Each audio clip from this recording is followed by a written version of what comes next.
Your dream vacation to Turkey starts from ₹79,999 only with GT Holidays. வீட்டில் நடக்கிறதெல்லாம் சொல்லக்கூடாதுன்னு அவங்க மாமியார் சொன்னால் கூட இந்த பொண்ணு வந்து அம்மா அப்பாட்ட சொல்லிடும், எல்லா விஷயத்தையும் பகிர்ந்துக்கும். இந்த பொண்ணை கூட்டிகிட்டு ஹனிமூன் போனாராம்.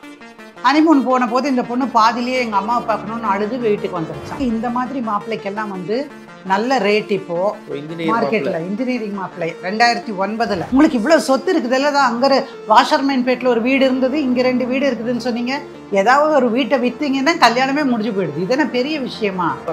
அப்படின்னு முதலை வாய் பரவாயில்லையா, இது நல்லா தான் இருக்குது. ஹரி, உங்கள் மகன்கிட்ட பேசுங்க, இந்த மாதிரி தண்ணி போட்டுகிட்டே இருக்காருங்கம்மா அப்படின்னு. என் மகன், இந்த காலத்தில் யார் தண்ணி போடாமல் இருக்கிறாங்க? எல்லாரும் தான் தண்ணி போடுறாங்க. கடை தெருவுக்கு தெரு கடை திறந்தே வச்சுருக்குது. கவர்மெண்ட்டே குடிக்குது, நீ என்ன குடிக்க வேண்டான்னு சொல்கிறது? உங்கள் பொண்ணு வந்து தாம்பத்திய உறவுக்கே என்னோட இல்லை, அப்புறம் எப்படிங்க பிள்ளை பிறக்கும் அப்படின்னு.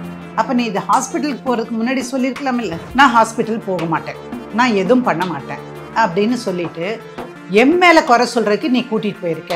இவன் வந்து செயலற்றவன் அப்படின்னு மற்றவங்க கிட்ட காட்டுறதுக்கு, இம்பார்ட்டன்ட்டு, இவனால் குழந்தை பெற்றுக்க முடியாதுன்னு நீ ஊரெல்லாம் தெரியட்டும்னா இந்த மாதிரி பண்ணினேன் அப்படின்னு அந்த பையன் நினைக்கிறான். அந்த பொண்ணு என்ன சொல்லுது, எனக்கு அந்த மாப்பிள்ளை தான் வேணும், அந்த அவரை தான் எனக்கு வேணும், ஆனால் அவர் திருந்தி வரணும், என்ன தப்பாக பேசக்கூடாது.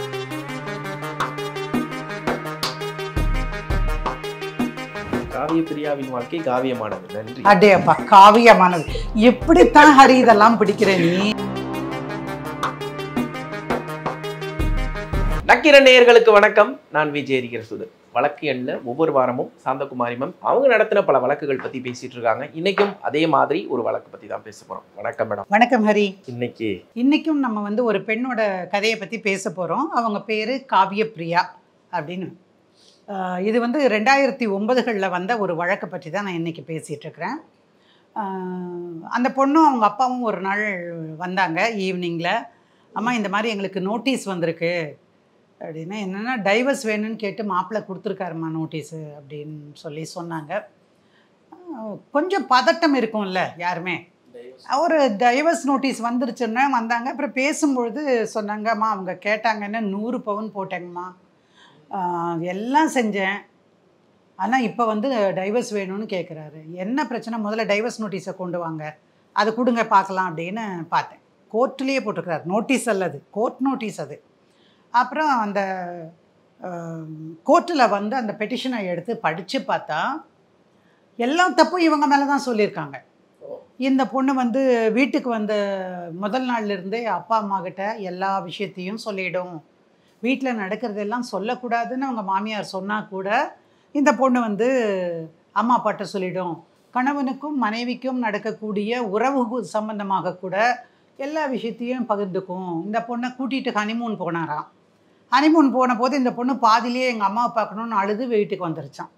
இந்த மாதிரி அடுக்கடுக்கான குற்றச்சாட்டு. அந்த பொண்ணு வேலை செய்யாது, அந்த பொண்ணு சமைக்காது, எப்போ பார்த்தாலும் அப்பா தான் பதில் சொல்லுவார். நாம் ஏதாவது கேள்வி கேட்டு இந்த பொண்ணுக்கிட்ட ஒரு கேள்வி, என்ன இது உங்கள் அப்பா பண்ணானா, அவங்க அப்பா வருவார், நான் இதெல்லாம் பண்ணினேன்னு சொல்கிறது அந்த மாதிரி. ஸோ கம்ப்ளீட்டாக அவர் சொல்கிற வெர்ஷன் பார்த்தா, அடடா பாவமே, இந்த பையன் பாவம் எத்தனை கஷ்டப்பட்டிருக்கான் அப்படின்னு மற்றவங்க நினைக்கிற மாதிரியான ஒரு கதை அதில் முழுக்க முழுக்க எழுதப்பட்டிருந்தது. இந்த பையனை பிடிச்சி நீ தான் வந்து குழந்தை பெற்று தரணும், அதனால நீ வா ஹாஸ்பிட்டலுக்குன்னு போய் அவனுக்கு எதுவும் தப்பாக எல்லாம் பண்ணுறதுக்காக அப்பாவும் பொண்ணும் முயற்சித்தாங்க. அப்புறம் தான் கேட்டேன், விஷயம் என்னன்னு கேட்டால், நான் ஏற்கனவே சொன்ன மாதிரி அவங்க கேட்கும்போதே 100 பவுன் போடணும் அப்படின்னு. சரி, அப்படி தான் மாப்பிள்ளைக்கு என்ன வேலை 100 பவுன் போடுறதுக்கு அப்படின்னு கேட்டேன். இல்லைங்கம்மா, பையன் வந்து கம்ப்யூட்டர் இன்ஜினியரு, பிஇ வரைக்கும் படிச்சிருக்கிறாரு, அதனால் அவங்க சொன்னாங்க இந்த மாதிரி மாப்பிள்ளைக்கெல்லாம் வந்து நல்ல ரேட் இப்போது மார்க்கெட்டில். இன்ஜினியரிங் மாப்பிள்ளை 2009 அவருக்கு சரியான ரேட் இருக்குது, அதனால் எங்கள் பையனுக்கு வந்து நீங்கள் ஒரு கார் வாங்கி கொடுத்துடணும், அப்புறம் அது போக வந்து 100 பவுன் போடணும், கல்யாணம் உங்கள் செலவில் நடத்தணும் அப்படின்னு. இவங்களுக்கும் அந்த மாப்பிள்ளையை பார்த்தா நல்லா தான் இருக்கிறான், ஆள் பார்க்க நல்லா இருக்கிறான், வேலை இருக்குது, கம்ப்யூட்டர் இன்ஜினியர் வேறு, பிஇ முடிச்சிருக்கிறாரு அப்படின்னு ஒரே சந்தோஷமாக தான் அவங்க அப்பா வந்து நிச்சயதார்த்தத்துக்கே 2 லட்சம் ரூபாய் செலவு செஞ்சு கல்யாணம் பண்ணினார். அப்புறமா 100 பவுன் கேட்டபோது இல்லை எங்களால் முடியாது, நாங்கள் வந்து 50 தான் கொடுப்போம் அப்படின்னாங்க. அது அப்புறம் பேசிக்கலாம் விடுங்க அப்படின்னு சொல்லிட்டு தான் என்கேஜ்மெண்ட் வச்சாங்க. என்கேஜ்மெண்ட் செரிமனி முடிச்சதுக்கப்புறம் இப்போ எழுதியாச்சு, பேசியாச்சு, பத்திரிக்கை அடித்தாச்சு, இப்போ மாமியார் அம்மா வந்து சொல்கிறாங்க, அது இப்படி நாங்கள் ஏற்கனவே 100 கேட்டோம், நீங்கள் 50ன்னு சொல்கிறதுனால அதை கொடுத்துட முடியுமா, வேணும்னா கல்யாணத்தை வச்சுக்கலாம் அப்படின்னு அந்த அம்மா சட்டம் பேசுகிறாங்க. ஏறத்தாழ பத்திரிக்கை போட்டிருப்பாங்களா, அப்போ அதை அடித்து இன்விடேஷன் எல்லாருக்கும் டிஸ்ட்ரிபியூட் பண்ண ஆரம்பிச்சாச்சு. இந்த சூழ்நிலையில் கல்யாணத்தை நிறுத்த முடியுமா? முடியாது. அப்புறம் மத்தியஸ்தம் பேசுறதுக்கு ஒரு மனுஷரை வர சொல்லி 2 குடும்பங்களுக்கு பொதுவான ஒரு ஆளை வர சொல்லி பேசி கீசி ஒரு 75 பவுனாவது போடலாம் அப்படின்னு முடிவு பண்ணுறாங்க. இல்லை, முடியவே முடியாது, இது கொடுத்தா தான் ஆச்சுன்னா அந்த பொண்ணுக்கு அந்த பையனை பார்த்த உடனே பிடிச்சிருக்குது. அந்த பொண்ணு நிச்சயமும் பண்ணியாச்சுமா, எனக்கு வந்து நான் மனசுக்குள்ளார ஒரு ஆசையை வளர்த்துட்டேன் அப்படின்னு அந்த பொண்ணு சொல்லிக்கு. சரி போகுது, நம்ம பொண்ணுக்காக செஞ்சிடலாம் அப்படின்னு அந்த அம்மா சொல்லுது.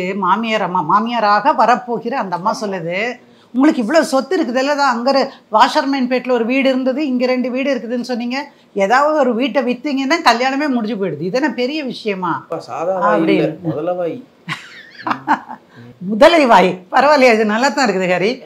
அப்புறம் அவங்க சொன்ன உடனே சரி என்னடா பண்ணுறது, பொண்ணும் கொஞ்சம் ஆசைப்பட்டிருக்கா, பையனும் நல்லா தான் இருக்கா, இப்படி ஒரு வரனை விட வேண்டான்னு அவங்க அப்பா அவர் 2 ஆட்டோ வேற வாடகைக்கு விட்டுட்டு இருந்தார். அவர் என்ன பண்ணார், வீடெல்லாம் விற்றா வாங்குறது இந்த காலத்தில் கஷ்டம், இடம் கிடைக்கிறது கஷ்டம் சிட்டிக்குள்ளே, அதனால் 2 ஆட்டோவை விற்றுட்டு உனக்கு இன்னி கொஞ்சம் பவுன் போட்டு செஞ்சிடலாம் அப்படின்னு சொல்லி செஞ்சுருக்கிறார். வாஷிங் மிஷின்லேருந்து, வேக்யூம் கிளீனர்லேருந்து, ஃப்ரிட்ஜிலேருந்து, மிக்சி, கிரைண்டர், இப்படி என்னென்ன எலக்ட்ரானிக் ஐட்டம்ஸ் இருக்குதோ, அயன் பண்ணுறதுக்கான ஒரு அயன் பாக்ஸ் கூட வாங்க மாட்டாங்க, அது கூட எல்லாத்தையும் லிஸ்ட்டில் போட்டு ஒரு காரும் போட்டு பையனுக்கு ஜாம்னு நடத்துகிறாங்கப்பா கல்யாணத்தை. அவங்க அம்மாவுக்கும் அப்பாவுக்கும் ரொம்ப சந்தோஷம், ஒரு நல்ல மாப்பிள்ளையை பிடிச்சிட்டோம், செலவானாலும் பரவாயில்ல, நம்ம பொண்ணு வேற அந்த பையனை வந்து விரும்பிடுச்சு, அவள் சந்தோஷமாக இருந்தால் போதும் அப்படின்னு நினச்சிட்டாங்க.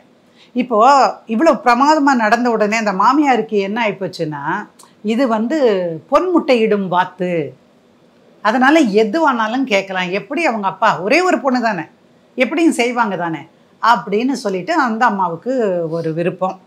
அப்பப்போ இதை கொண்டா அதை கொண்டா, அப்புறம் என்னங்க நீங்கள் வெறுங்கையோடு அனுப்புகிறீங்க, பொண்ணை முத வீட்டுக்கு அனுப்புகிறீங்க, நீங்கள் இவ்வளவு கிலோ ஸ்வீட்டு வச்சு அனுப்ப வேண்டாமா, எங்கள் குடும்பங்கள் அதுதான் முறை அப்படின்னெல்லாம் சொல்ல ஆரம்பித்தேன். இது சரி பரவாயில்ல, அதுவும் கொடுக்குறோம், எது செய்ய முடியுமோ செய்வோம். அப்புறம் இந்த அம்மா வந்து கேட்குது, ஆமாம் நீ கல்யாணம் ஆகி இவ்வளவு நாள் ஆச்சு, 6-7 மாதம் ஆச்சு, என்ன நீ வெறும் ஆளாகவே நீ நிற்கிற, எல்லாரையும் நீ கேட்குறாங்கல்ல உன் மருமக முழுகாமல் இருக்கிறான்னு கேட்குறாள் பாருங்க.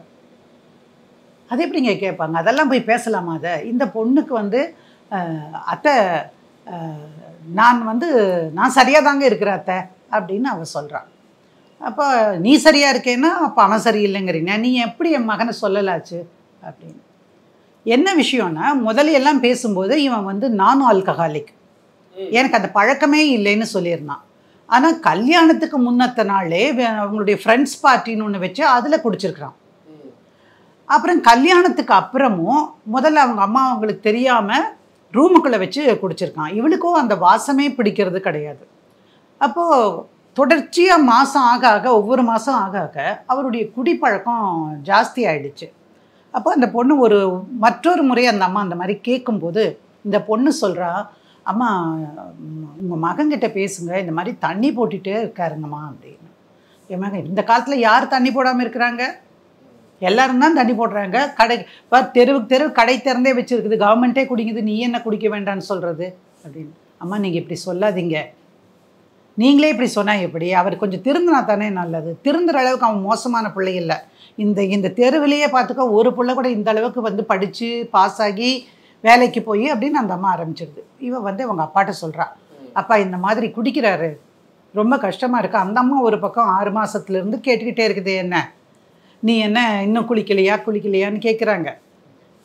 நான் நினச்சிக்கிட்டேன் தினம் தானே குளிக்கிறீங்க அப்படின்னு சொல்ல வேண்டியது தானம்மா அப்படின்னு.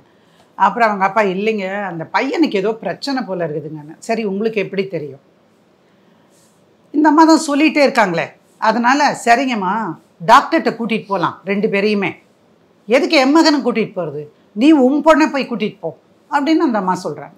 சரின்னு இவங்க என்ன பண்ணுறாங்க, முதல் தடவை போகும்போது இந்த பொண்ணை காவியாவை மட்டும் கூட்டிகிட்டு ஹாஸ்பிட்டலுக்கு போய் டெஸ்டெல்லாம் பண்ணி பார்க்குறாங்க. ஷீ இஸ் பர்ஃபெக்ட்லி நார்மல் அப்படின்னு வந்துடுது. தென் வந்து அந்த டாக்டர் அம்மா சொல்லி அனுப்புகிறாங்க, அப்போலோ ஹாஸ்பிட்டலில் அந்த டைமில் வேலை செஞ்ச ஒரு அம்மா அது. அந்த அம்மா சொல்கிறாங்க, நீ வந்து உங்கள் கணவரையும் அழைச்சிட்டு வாமா, 2 பேரையும் பார்க்கலாம்.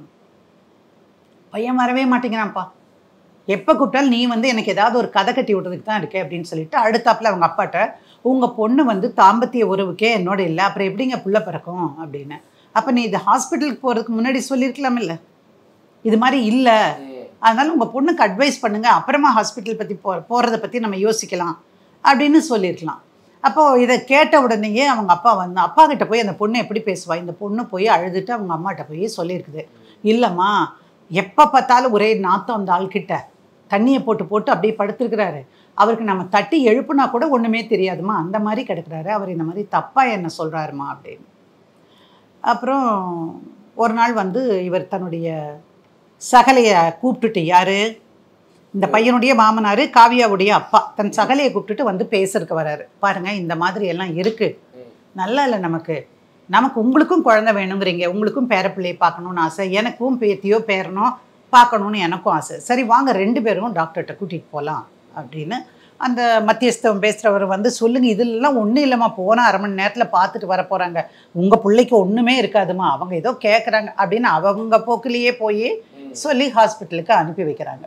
அப்போது அந்த டாக்டர்கிட்ட போனதுக்கப்புறம் தான் தெரியுது இந்த பையனுக்கு வந்து ஸ்பெர்ம் கவுண்ட் வந்து ரொம்ப கம்மியாக இருக்குது அப்படின்னு. நிறைய ஆண்களுக்கு, ஒரு குறைந்தபட்சம் ஒரு 30% ஆண்களுக்காவது இது ஒரு சராசரியான ஒரு பிரச்சனை. அப்புறம் அது மட்டும் இல்லாமல் மொட்டிலிட்டி சம்மந்தமாக, நகர்வு சம்மந்தமான விஷயங்கள்லேயும் ப்ராப்ளம் இருந்திருக்கு அப்படின்னு. அப்போ அந்த அம்மா சொல்கிறாங்க, தம்பி நீங்கள் வந்து தண்ணி போடக்கூடாது, அது ரொம்ப ரொம்ப கெடுதி, அதனால் அதை நீங்கள் விட்டுருங்க, நீங்கள் இந்த மாதிரியான டயட் சாப்பிடுங்க. ஆனால் இதெல்லாம் சொல்லி அனுப்புகிறாங்க, என்னென்ன பக்குவமாக இருக்கணும்னு மருந்தும் கொடுத்து, நீங்கள் முடிச்சுட்டு ஒரு 1 மந்த் கழித்து 30 நாள் கழித்து வாங்க, திரும்ப நம்ம கவுண்ட் எடுத்து பார்ப்போம் அப்படின்னு சொல்லி அனுப்புகிறார். வீட்டுக்கு போகிறாங்க 2 பேரும். போன உடனே அவங்க அப்பா சொல்கிறாரு, டேய் உனக்கு வந்து ஒன்றும் இல்லைடா, அவங்க சொல்கிறது நீ நல்ல புஷ்டியாக பாடியை வச்சுட்டீங்கன்னா போதும்டா அப்படின்னு சொல்லி, என்ன செவனப்ராஷ்னு ஒரு இது இருக்கே பார்த்தா லேகியம், அதை கொண்டு வந்து கொடுக்குறாரு. நெல்லிக்காய் லேகியம் தான்ப்பா, அது பேர் தான் அந்த மாதிரி வச்சுருக்காங்க கேரளாக்காரரு, அதை வச்சு தான் சாப்பிட சொல்கிறாரு.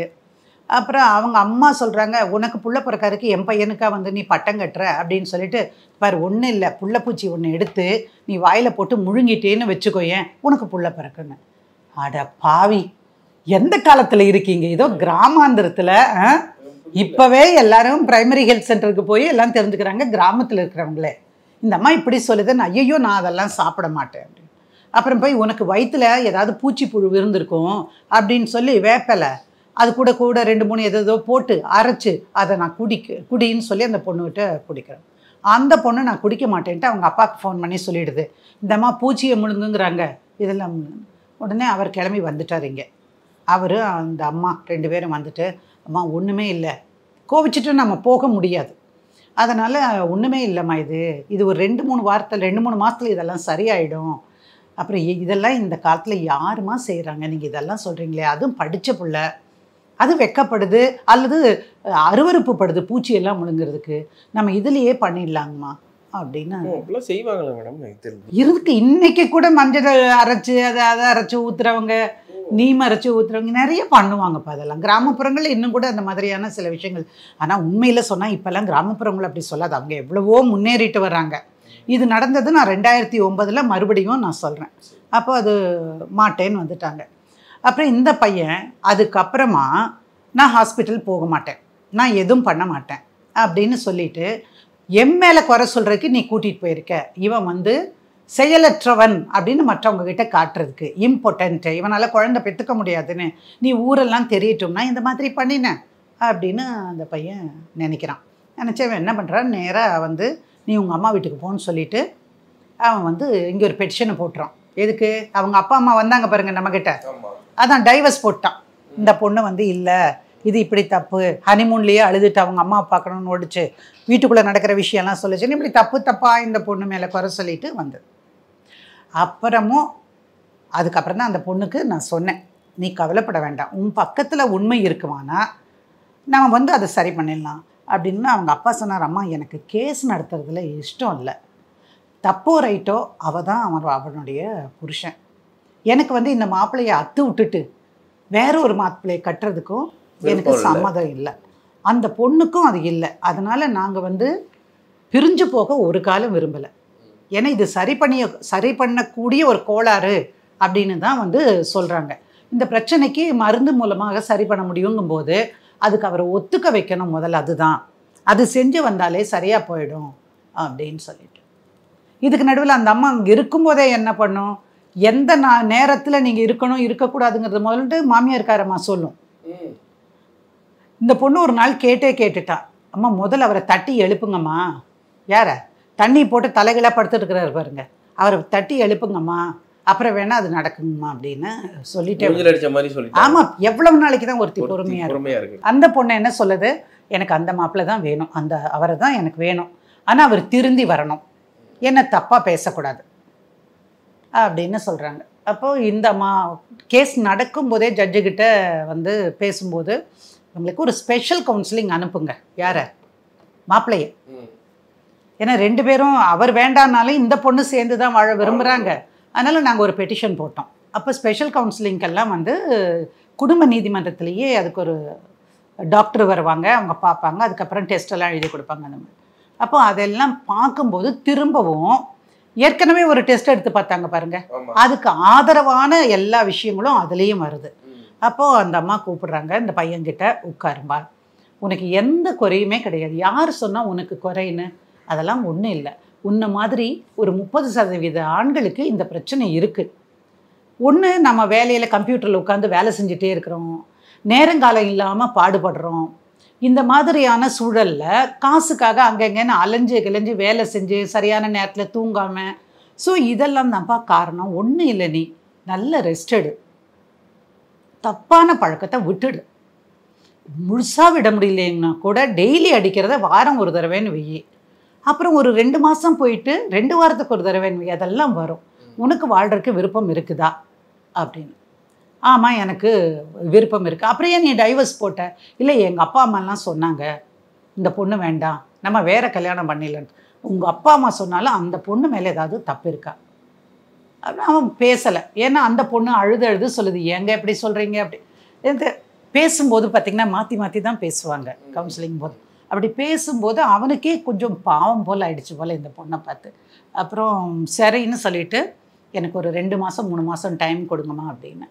அப்புறம் அப்போல்லாம் ஏதோ ஒரு மாத்திரையோ ஏதோ ஒன்று கொடுப்பாங்கப்பா, அது தண்ணியை தொட்டாலே இந்த ஆல்கஹாலிக் சென்டர்ஸ்லாம் பார்த்திங்கன்னா அந்த விஷயங்கள்லாம் ஏதோ ஒரு மாத்திரை கொடுத்து அது பிடிக்காமல் போய் அந்த மாதிரி. எனக்கு அதெல்லாம் தெரியாது ஹரி, உனக்கும் தெரியக்கூடாது ஹரி, உனக்கும் அந்த விஷயம்லாம் இல்லைன்னு நினைக்கிறேன். அதனால் அதுக்குள்ள என்ன ஒரு நல்ல தம்பி நீ, சரியா? அதனால் அந்த மாத்திரை கொடுக்குறேன், அது கொஞ்சம் கொஞ்சமாக வந்து அந்த தண்ணி போடுறது அவர்ஷன் உண்டாக்கும் உங்களுக்கு. உண்மையிலேயே உங்களுக்கு இந்த பொண்ணோட சேர்ந்து வாழணும்னு இருந்தால், குழந்தை பெற்று குடும்பமாக நல்லா இருக்கணும்னு நினச்சா நீங்கள் பண்ணுங்க. பரவாயில்ல, அந்த பையனும் ஓரளவுக்கு அதை கட்டுப்பட்டு கொஞ்சம் கொஞ்சமாக, ரொம்ப கஷ்டப்பட்டாங்க ஆரம்பத்தில், ஆனால் அதுக்கப்புறமா கொஞ்சம் கொஞ்சமாக சரியாச்சு. அப்புறம் 3வது மாதம் வந்து அந்த ஸ்பெஷல் கவுன்சிலிங்க்கு வரும்போதே பையன் கொஞ்சம் தெளிஞ்சு வந்தாப்புல. அப்புறம் அந்த டாக்டர் அம்மா பேசினாங்க, சைக்கியாட்ரிஸ்ட் அவங்க பேசினாங்க, எப்படி இருக்கிறீங்க அப்படி என்னென்னலாம் கேட்டுட்டு வேற ஒரு சைக்கியாட்ரிக் எவால்யூவேஷனுக்கு அனுப்பினாங்க. அந்த மருந்து நின்று இந்த டாக்டர்கிட்ட எல்லாம் போயிட்டு சைக்கியாட்ரிக் எவால்யூவேஷன் பண்ணும்போது அந்த பையனுக்கே வந்து ஒரு கிளாரிட்டி ஆஃப் தாட், எங்கேயோ நம்ம வந்து சிந்தனையில் தப்பு இருக்குது அப்படின்னு. அதுக்கு நடுவில் இவங்க அப்பா போய் 2 ஆளுகளை கூப்பிட்டுட்டு அந்த அம்மாட்ட போய் சொல்லிட்டு வந்தாங்க, இந்த பாருங்கள், பொண்ணுக்கு போட்ட 100 பவுன் நகையில் அவள் கழுத்துலேயும் கையிலையும் போட்டிருக்க 10 பவுன் நகையை தவிர எதுவுமே இல்லை. இப்போ நீங்கள் இந்த நகையை இங்கே வச்சுருக்கிறதுனால நான் போய் ஒரு புகார் கொடுப்பேன், கம்ப்ளைண்ட்டை கொடுப்பேன், நீங்கள் எல்லோரும் உள்ளே போகணும்.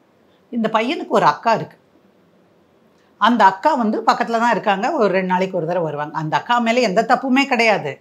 ஆனால் இப்போ இவங்க என்ன சொல்கிறாங்க, நீங்கள் ஏதாவது சொன்னீங்கன்னா உங்கள் பொண்ணோட வாழ்க்கையும் சேர்த்து மிரட்டல். யார்? இந்த பொண்ணோட அப்பா அப்படின்னு சொன்னதுக்கப்புறம் தான் இந்த அம்மாவுக்கு பயம் வந்துருச்சு. என் பொண்ணெல்லாம் அதிகமாக இங்கே வரவே வராதுங்க, அது எதுக்கு இங்கே வரப்போதும், உங்கள் பொண்ணு நல்லா இருந்தால் போதும் அப்படின்னு சொல்லிட்டு. அப்புறம் 100 பவுன் நகையை கேட்டாங்களே, பார்த்தா அந்த பையன் அதை கொண்டு போய் அடகு வச்சுக்கிறேன் ஒரு பாதியை.